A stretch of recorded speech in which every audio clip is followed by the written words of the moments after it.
अस्सलाम वालेकुम। आपकी अपनी अनुष्य आपके साथ है अपने आज के व्लॉग में। मैं उम्मीद करती हूँ कि आप सब बिल्कुल खैरियत से होंगे और मैं दुआ करती हूँ कि आप सब जहाँ रहें खुश रहें, शादो आबाद रहें, हंसते मुस्कुराते रहें, मेरी वीडियोस को देखते रहें, उन्हें लाइक करते रहें और मेरे चैनल को सब्सक्राइब कर लें। हाय मैं मर गई, वो सीने पर हाथ रखते हुए बोली। जल्दी से संभल कर कहने लगी, मैं किसी जैदे को नहीं जानती, मेरे शोहर का नाम तो मोहम्मद फासिल है। अमजद अली ने कहा, ज़रीना भाभी अब पर्दापोशी का कोई फ़ायदा नहीं है, आप लोगों का मामला खुल चुका है। जावेद को किसी ने मियाँ चन्नू रेलवे स्टेशन के करीब कत्ल कर दिया था। उसकी लाश को दफन किया जा चुका है। मलिक साहब इसी सिलसिले में तफ्तीश के लिए यहाँ आए हैं। फिर मैंने मुख्तसर अल्फाज में उसे सूरत हाल से आगाह किया। जब ज़रीना को यकीन आ गया कि मैंने किसी गलत बयानी से काम नहीं लिया तो वो बाकायदा रोने लगी। मैंने अमजद अली को इशारा किया। वो ज़रीना को उठाकर घर के अंदरूनी हिस्से में ले गया, जहाँ औरतों ने उसे संभाल लिया। 1 घंटे बाद वो इस काबिल हो सकी कि मैं उसका बयान ले सकूं। जब मैंने उससे पूछ शुरू की तो उसकी हालत खासी नाजुक हो रही थी। वो गलूगीर लहजे में बोली, थानेदार साहब, मेरे शोहर का कातिल कौन है? क्या आपने उस शख्स को गिरफ़्तार कर लिया है? मैंने नफ़ी में जवाब दिया और उसे यकीन दिलाया कि बहुत जल्द मैं उसके शोहर के कातिल को सलाखों के पीछे पहुंचा दूंगा। फिर मैंने नहायत ही नरम लहजे में कहा, मुझे इस काम के लिए तुम्हारे भरपूर ताउन की ज़रूरत है। मैं हर किस्म के ताउन के लिए तैयार हूँ।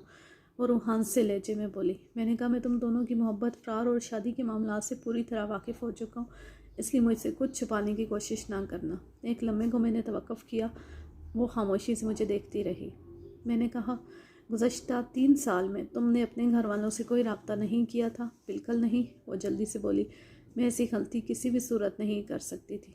इसका मतलब है तुम्हारी माँ ने मुझसे झूठ बोला था। उसने आपसे क्या कहा था?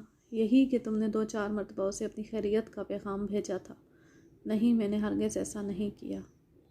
मैंने पूछा, जैदे ने अपने घर वालों को कोई ख़त पत्र रवाना किया था? मेरे इल्म में ऐसी कोई बात नहीं है। वो कुछ सोचते हुए बोली, अगर मेरे इल्म में लाए बग़ैर उसने ऐसा किया था तो मैं इस बारे में कुछ नहीं जानती। वैसे मुझे यकीन है कि उसने भी ऐसा नहीं किया होगा। शौहर की मौत की खबर सुनकर उसे जो शदीद झटका लगा था, अब वो इस सदमे से खासी हद तक संभल चुकी थी। शायद उसने हकीकत को तस्लीम कर लिया था। मैंने पूछा, ज़रीना बीबी, तुम्हारे ख़्याल में तुम्हारे शौहर का कातिल कौन हो सकता है? मैं इस बारे में क्या कह सकती? अच्छा ये बताओ, यहाँ कराची में जैदे की रवानगी से कौन कौन वाकिफ़ था? मैंने सवाल किया। अमजद भाई और उनके घर वाले, उसने जवाब दिया। वाज़ेह रहे कि इस सवाल और जवाब के वक्त मेरे और ज़रीना के सिवा और कोई शख्स कमरे में मौजूद नहीं था। मैंने अमजद अली से वाशिकाफ अल्फाज में कह दिया था कि मैं ज़रीना से तन्हाई में पूछ करूँगा। मैंने कदर संजीदा लहजे में ज़रीना से पूछा, अमजद अली कैसा शख्स है? क्या मतलब है आपका? उसने उल्टा मुझसे सवाल कर दिया।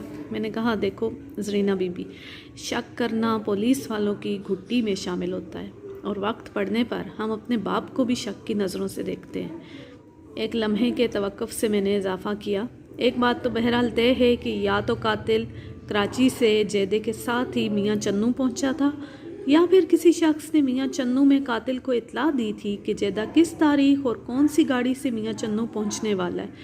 ऐसी इत्तला पहुँचाने वाला शख्स वही होगा जो जैदे की रवानगी से वाकिफ़ हो। वो बोली, अगर आप इस सिलसिले में अमजद भाई पर शक कर रहे हैं तो मैं यही कहूँगी कि आपके सोचने का अंदाज़ बिल्कुल गलत है। मैं गुज़श्ता 3 साल से अमजद भाई से वाकिफ़ हूँ। और जावेद के इंतहाई मुखलिस और गहरे दोस्त हैं। हमारी शादी भी इन्हीं के तवस्सुत से हुई थी। जावेद को नौकरी दिलाने वाले भी वही हैं और भी बहुत से नाजुक मौके पर उन्होंने हमारी मदद की है।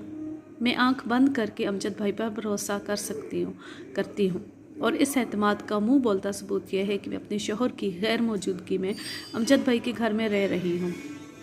वो एक बाकिरदार, हमदर्द और मुखलिस शख्स हैं। मैं किसी भी कीमत पर उनको शक की नज़रों से नहीं देख सकती। फिर जैदे का दुश्मन कौन हो सकता है? मैंने पुरसोच अंदाज में कहा। इस बात का तो मुझे यकीन है कि कातिल जैदे के सफ़र के प्रोग्राम से वाकिफ़ था या उसे किसी ने इससे आगाह किया था। वो ताईदी लहजे में बोली, हाँ, बज़ाहिर तो ऐसी बात ही नज़र आती है। मैंने पूछा, तुम्हारी नज़र में कोई ऐसा शख्स है जिससे जैदे की अनबन हो गई हो? वो कुछ सोचती हुई बोली, जावेद एक सुलझू शख्स था। वो लड़ाई झगड़े से परहेज़ करता था, बल्कि जिनसे झगड़ा ज़रूरी हो वो उनसे भी तल्ख़ कलामी नहीं करता था, और बाज़ औक़ात उसकी ये आदत मेरे लिए शदीद तकलीफ़ का बायस बन जाती थी। उसके चेहरे पर नागवारी के तासरात उभर आए। मैंने महसूस किया कि वो कुछ कहते कहते रुक गई थी, कोई ऐसी बात जो उसके होंठों तक आते आते ठहर गई। मैंने कुरेदने वाले अंदाज में पूछा, ज़रीना बीबी, तुम्हारे चेहरे पर नापसंदीदगी के फैले हुए तासरात को देखते हुए मैं दावे से कह सकता हूँ कि बयान करदा आदत से तुम्हारी कुछ तल्ख यादें वाबस्ता हैं। अब इन बातों का क्या फ़ायदा? वो आम से लहजे में बोली। जाने वाला चला गया, उसकी आदत का जिक्र करके क्या लेना देना।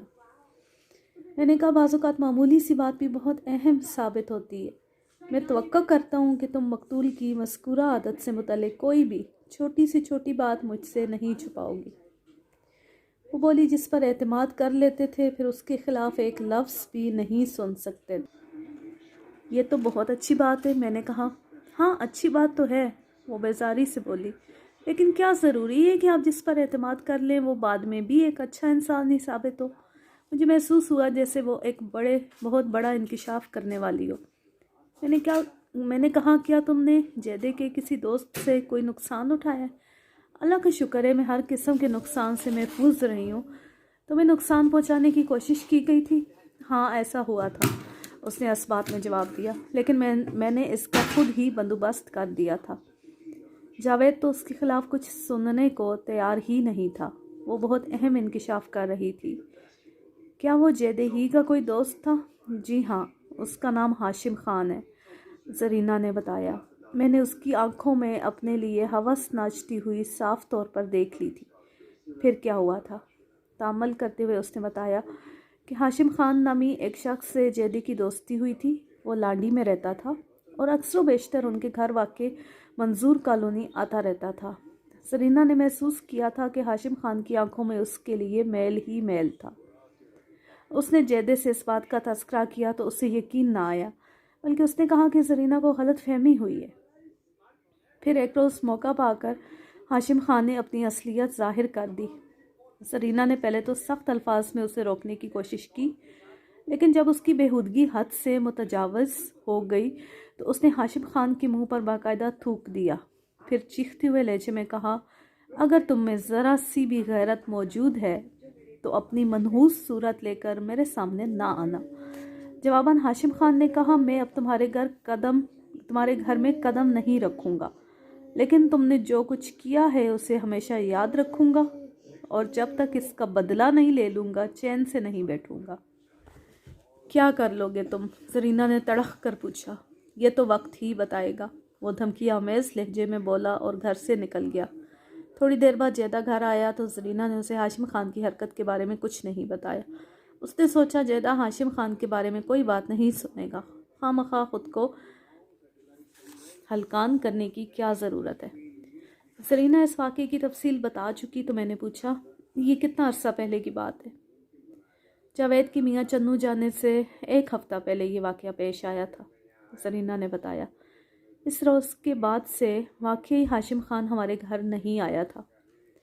क्या हाशिम ख़ान को मालूम था कि जैदा किस दिन और कौन सी गाड़ी से मियाँ चन्नू जाने वाला था?